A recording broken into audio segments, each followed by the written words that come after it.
Bien, empezamos las entrevistas de hoy.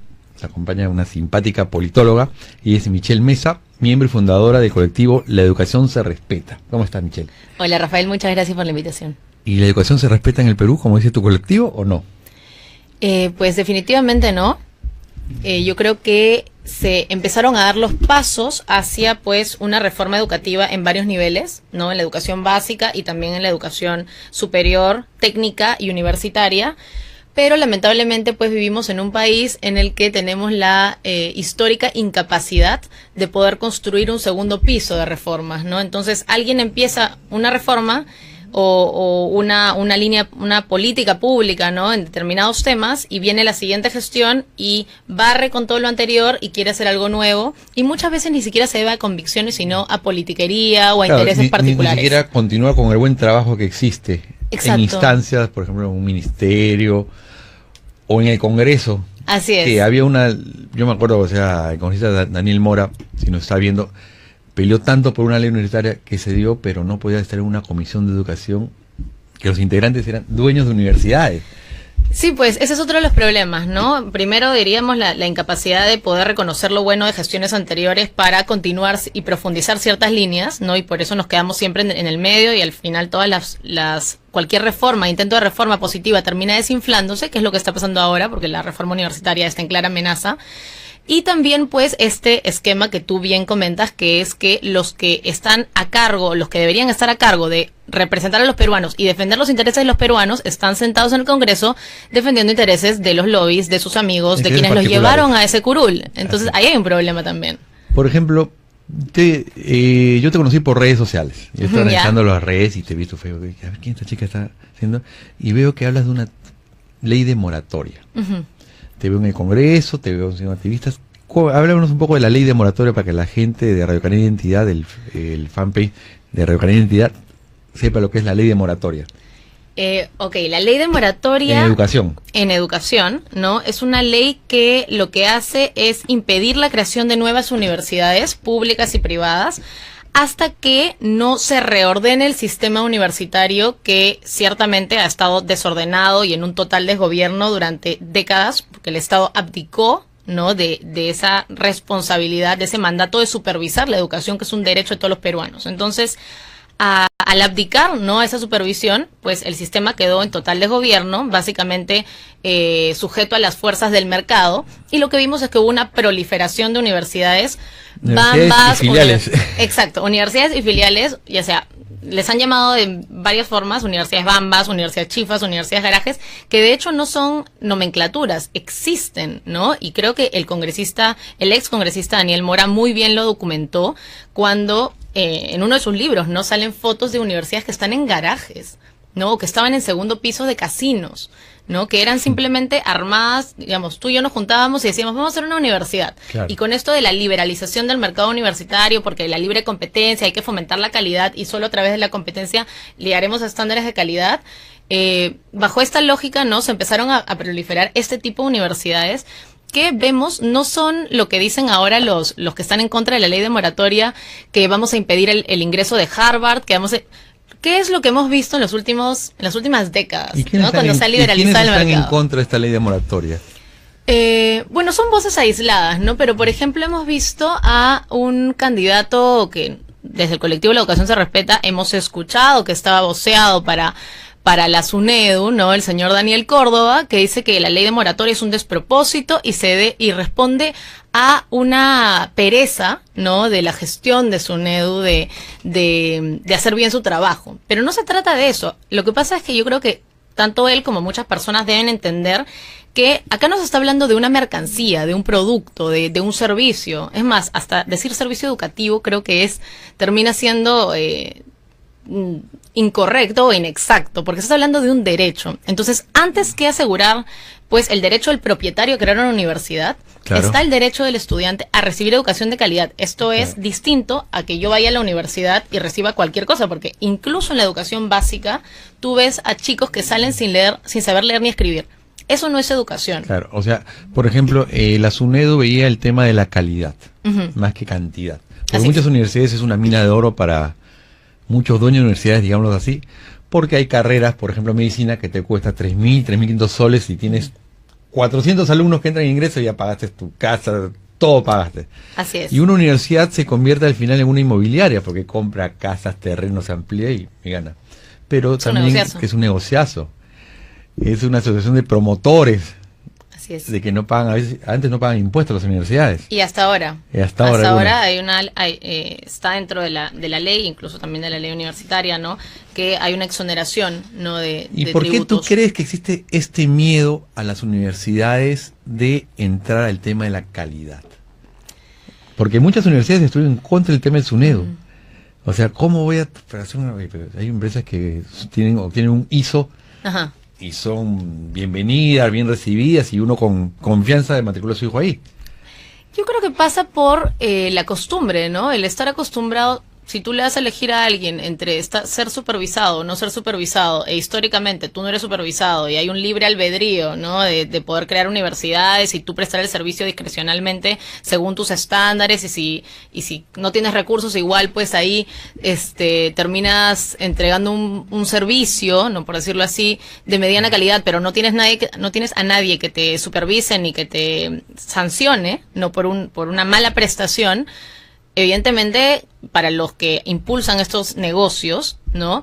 Termina siendo un buen deal, ¿no? Un buen deal de poder prestar el servicio que ellos consideren y no rendirle cuentas a nadie. Entonces, una vez que empieza la ley universitaria y empieza ya, se crea la SUNEDU, ¿no? Evidentemente, a todos los grupos que lucraban, y digamos, no está mal lucrar con una prestación de servicio, en la medida en que ese servicio tú le puedas asegurar a que quienes van a pagar por él, claro, pues reciban lo que merecen, que es una educación de calidad mínimamente, ¿no? Ni siquiera estamos hablando de excelencia, estamos hablando de estándares mínimos que evidentemente cuando se los puso SUNEDU en el marco de la ley universitaria a las universidades, implicaban costos, ¿no? Claro. De ofrecer un servicio de un tipo a ofrecer un servicio que sí pedía SUNEDU, ¿no? Que implicaba estándares mínimos. Imagínate, ni siquiera llegábamos a los estándares mínimos. ¿Cuáles son los estándares mínimos que pedía SUNEDU, por ejemplo?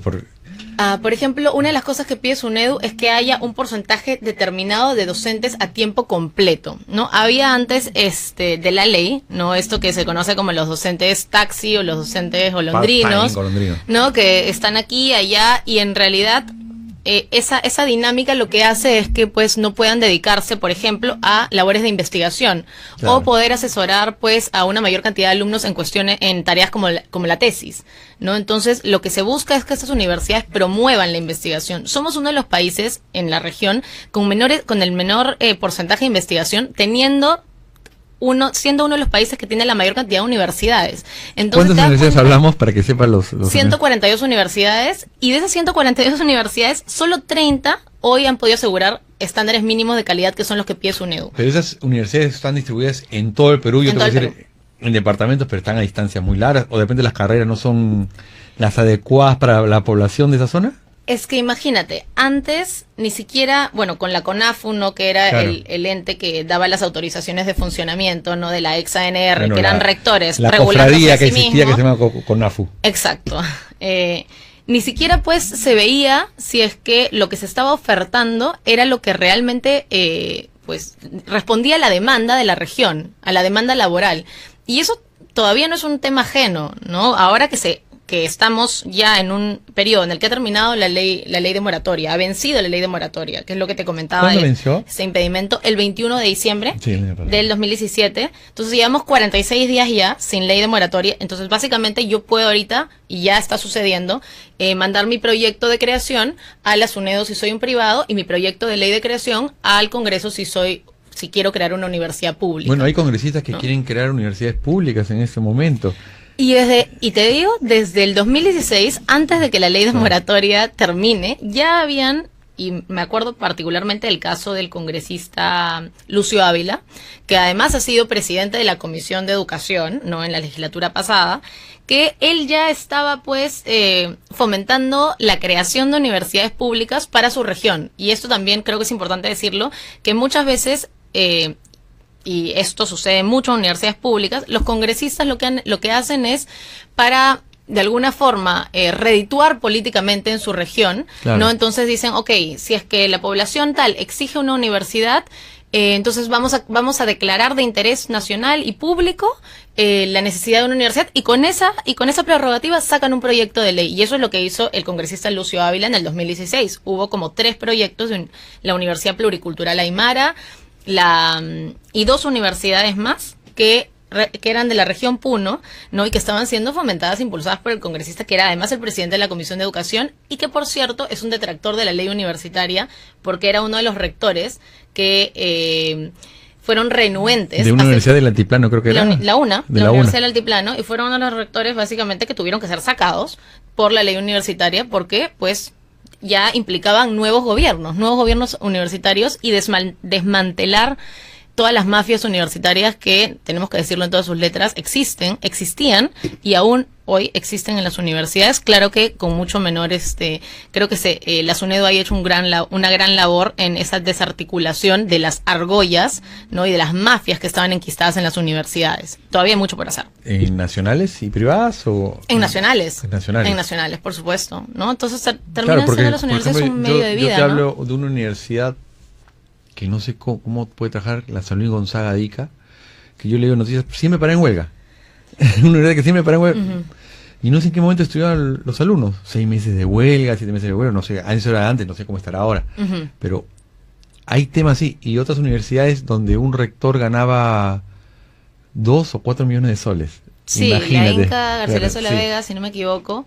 Y esas son expresiones de esto que te comentaba, del libre albedrío en el sistema universitario, bajo el nombre de liberalizar el mercado de la educación superior, no con el decreto legislativo 882, ¿no? Claro, de los 90. De los 90, de que se crean en el Congreso las universidades. No, y salió por autorización, bueno, del gobierno en ese entonces, el señor Alberto Fujimori, y pues como te digo, no se ha visto que esta liberalización haya decantado en la Universidad de Harvard, en la universidades top, sino todo lo contrario. Se ha visto que en la medida en que no haya supervisión, lo que va a haber es una proliferación de universidades baratas, ¿no? Que a bajo costo, digamos, en cuanto al montaje de la universidad, y que después ofrecen un servicio de paupérrima calidad, y los que terminan siendo estafados, que es lo que muy bien decía el excongresista Mora, eran los estudiantes, y era una estafa universitaria sistemática. Claro, porque había, tú has dicho, universidades en garajes,